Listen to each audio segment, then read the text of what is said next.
Salam Pramuka. Hai, ketemu lagi dengan saya Wayam Triwidawati. Saya dari kelas A dengan NPM 2013-023035. Di sini saya akan menjelaskan tentang pasal 20 sampai dengan pasal 35.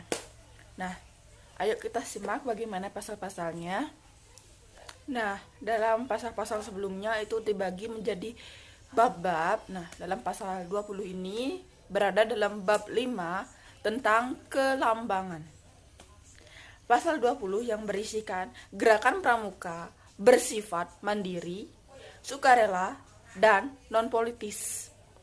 2. Satuan gerakan pramuka terdiri atas gugus depan dan kuartil. Selanjutnya pasal 21 menjelaskan tentang gugus depan sebagaimana dimaksud pada pasal 21 ayat 2 huruf A, meliputi gugus depan berbasis satuan pendidikan dan gugus depan berbasis komunitas. Nah, pasal 22 ayat 1, gugus depan berbasis satuan pendidikan sebagaimana dimaksudkan dalam pasal 21, gugus depan di lingkungan pendidikan formal.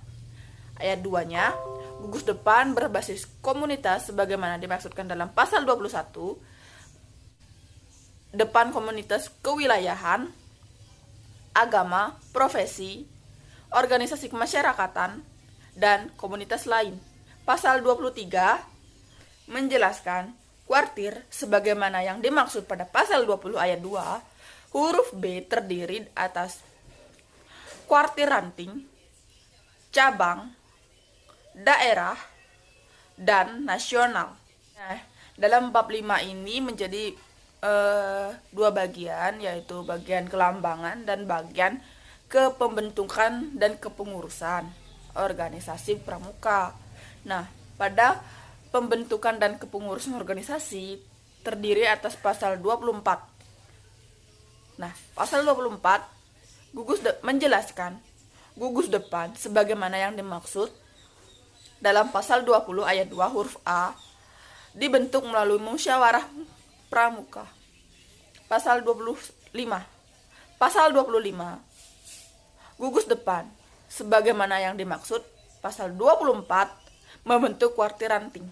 Nah, pasal 26 menjelaskan kuartir cabang sebagaimana yang dijelaskan pada pasal 25 ayat 2 dapat membentuk kuartir daerah.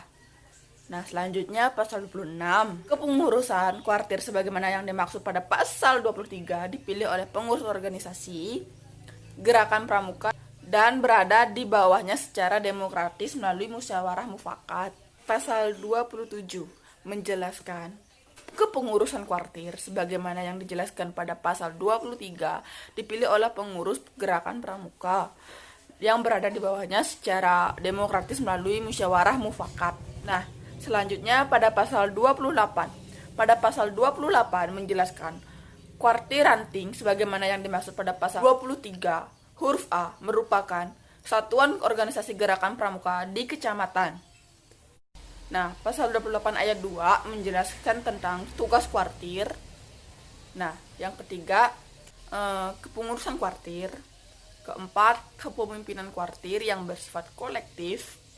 Selanjutnya pada pasal 29 tentang kuartir cabang yang sebagaimana dijelaskan pada pasal 23 huruf B. Nah, kuartir cabang itu dibentuk oleh gerakan pramuka di tingkat kabupaten atau kota. Nah, kuartir cabang ini mempunyai tugas memimpin gerakan pramuka dan kegiatannya di kabupaten atau kota. Selanjutnya, kuartir cabang sebagaimana di ayat 1 dibentuk oleh melalui musyawarah cabang. Selanjutnya pada pasal 30. Pada pasal 30 ini menjelaskan tentang kuartir daerah. Kuartir daerah ini dibentuk oleh satuan musyawarah daerah. Nah, kuartir daerah ini memiliki tugas untuk memimpin dan melaksanakan kegiatan di provinsi. Selanjutnya pada pasal 31, pada pasal 31 ini menjelaskan tentang kuartir nasional atau di tingkat pusat.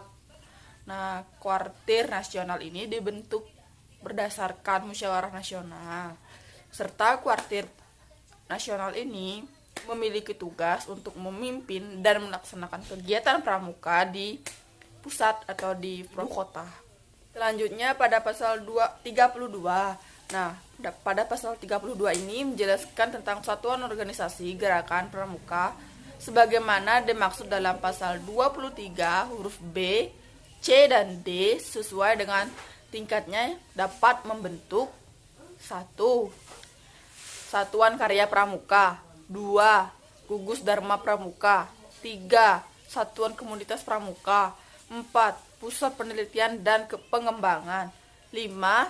Pusat Informasi atau Badan Usaha. Selanjutnya pada pasal 33 menjelaskan pada setiap gugus depan dan kuartir sebagaimana dimaksud dalam pasal 20 ayat 2 menjelaskan dapat dibentuk majelis pembimbing. Pasal 34 ini menjelaskan ketentuan lebih lanjut mengenai tugas, fungsi, tanggung jawab, susunan organisasi, tata kerja gugus depan, kuartir, majelis pembimbing ditetapkan dalam anggaran dasar dan anggaran rumah tangga gerakan pramuka. Nah, pasal terakhir pada video ini adalah pasal 35. Pada pasal 35 ini dijelaskan tentang atribut. Nah, berikut contoh dari pasal 35 yang terdiri atas lambang, bendera, panji, himne, dan pakaian pramuka.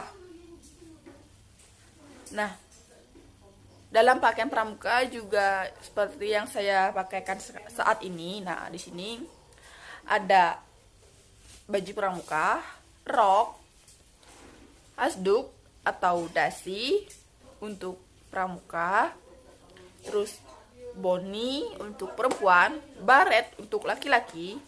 Yang kedua, atribut gerakan muka sebagaimana yang dimaksud ayat 1 didaftarkan oleh hak ciptanya. Jadi nggak boleh sewenang-wenang pakai atribut pramuka dalam kondisi apapun. Nah, cukup sekian dari video kali ini menjelaskan tentang pasal 20 hingga pasal dengan 35.